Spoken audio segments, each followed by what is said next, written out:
আল আকিলু তাখফিফুল ইশারা, যারা জ্ঞানীমান তারা অল্পতেই অনেক কিছু বুঝতে পারে। আমাদের সমাজে অনেক বুদ্ধিজীবী আছে, তবে জ্ঞানীমানদের খুবই অভাব। কথা বলেন না কেন? অথচ বুদ্ধিজীবীদের কথা আল্লাহ কোরআনে কোথাও বলেন নাই, আল্লাহ তাআলা জ্ঞানীদের কথা বলেছেন। সেই জন্য ইব্রাহিম আলাইহিস সালাতু ওয়াস সালাম যেমন জ্ঞানী ছিলেন, তার সন্তান ইসমাঈল আলাইহিস সালামও জ্ঞানী ছিলেন, যার কারণে আল্লাহর কথাগুলো সরাসরি তারা নিজের মধ্যে অনুধাবন করতে পারতেন, জানতে পারতেন, বুঝতে পারতেন। কথা বলেন ঠিক কিনা? সেই জন্য আসুন, আমরা যে সামনে কোরবানি, এটা সাধারণ কোনো কোরবানি নয়, এটা হলো ইব্রাহিম আলাইহিস সালামের কোরবানি। কার কোরবানি? কথা বলেন, কার কোরবানি? ইব্রাহিম আলাইহিস সালাতু ওয়াস সালামের কোরবানি। তো এবার আসুন, গত সপ্তাহে আপনাদের খেদমতে বলেছিলাম মা বাবার প্রতি সন্তানদের হক। মা বাবার প্রতি, সবাই বলে মা বাবার প্রতি সন্তানের হক। এ সপ্তাহে আপনাদেরকে যে বিষয়টা আমি তুলে ধরেছি, এর সাথে সাথে প্রাসঙ্গিকগত আলোচনা। সন্তানদের উপরেও মা বাবার কিছু হক। বলেন না কেন? এই যুবক, তোমরা বেশিরভাগ মা বাবার সাথে বেয়াদবি করে বসো।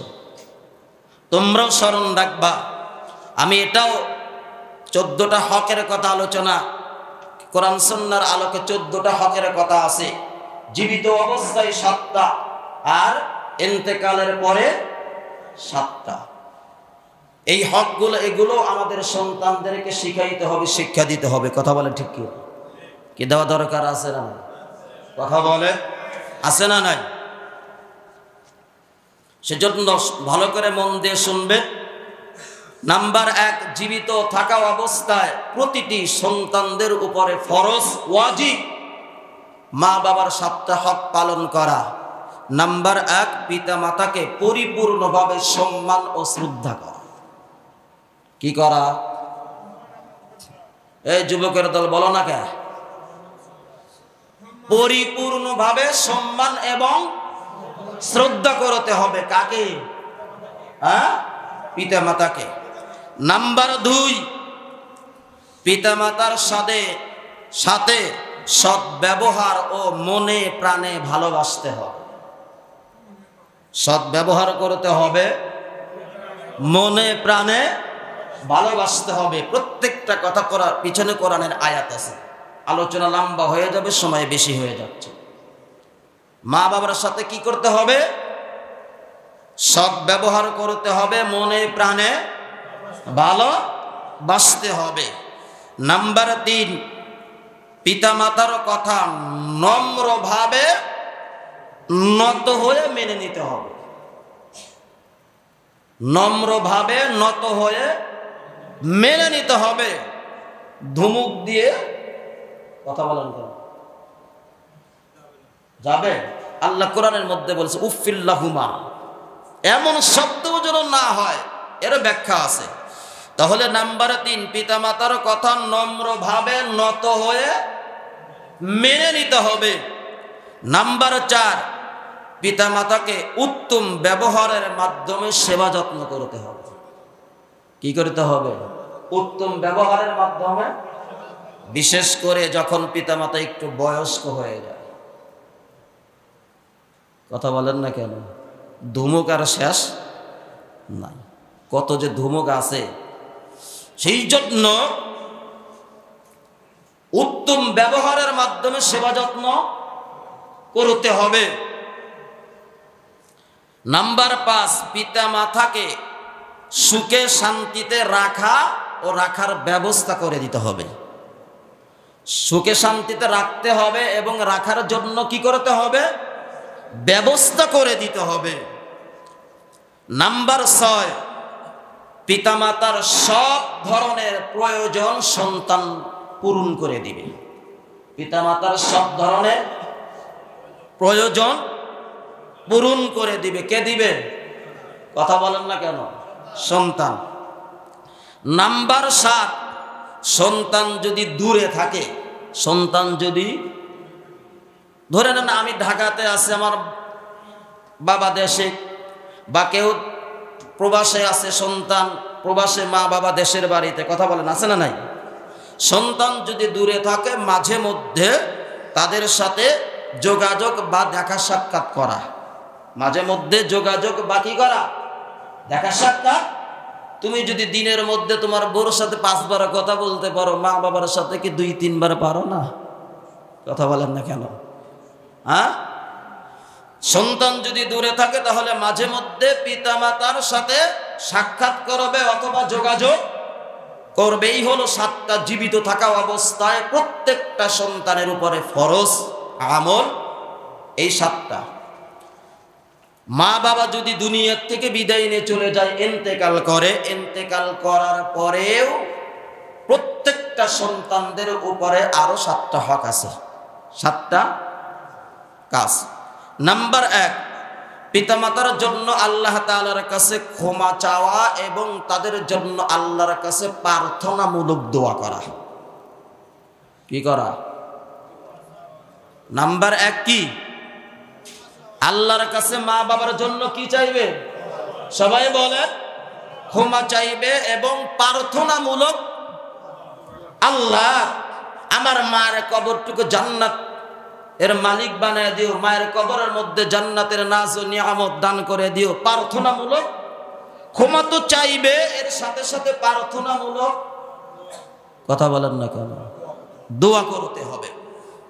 এখন নামাজের কাছেই নাই, মসজিদের ধারের কাছে নামাজ রোজার কাছেই নাই, এই সন্তান কেমন করে দোয়া করবে? নাম্বার 2, পিতা মাতার জন্য ইবাদত ও দান সদকার মাধ্যমে সওয়াব পৌঁছাবে। পিতা মাতার কবরে ইবাদতের মাধ্যমে অথবা দান সদকার মাধ্যমে কি করবে? কথা বলেন না কেন? সওয়াব। ইবাদতের মাধ্যমে সন্তান, নেক সন্তান যদি রেখে যায়, নেক সন্তান ইবাদত করলে একটা সওয়াবের অংশ মা বাবা পায় কিনা? বলেন না কেন, পায় কিনা? সেই জন্য ইবাদতের মাধ্যমে সওয়াব পৌঁছাইবে অথবা দান সদকার মাধ্যমে সওয়াব পৌঁছাইবে। নাম্বার 3, পিতামাতার বন্ধু বান্ধব ও নিকটতম আত্মীয় স্বজনদের সাথে সদ আচরণ, খোঁজ খবর নেওয়া এবং সম্মান করা। পিতামাতা যাদের সাথে চলাফেরা করতেন, ওঠা বসা করতেন, পিতামাতার বন্ধু বান্ধব যারা আছে তাদের সাথে ভালো ব্যবহার করবে, সদাচরণ করবে। কি করবে? কথা বলেন না কেন? সদাচরণ করবে। আমার বাবার সাথে চলতেন, আমার মায়ের সাথে চলতেন, আমার মায়ের খুব ঘনিষ্ঠ বান্ধবী, হ্যাঁ বাবার খুব ঘনিষ্ঠ বন্ধু, এদের সাথে কি করবে? সদ আচরণ করবে এবং খোঁজখবর নিবে।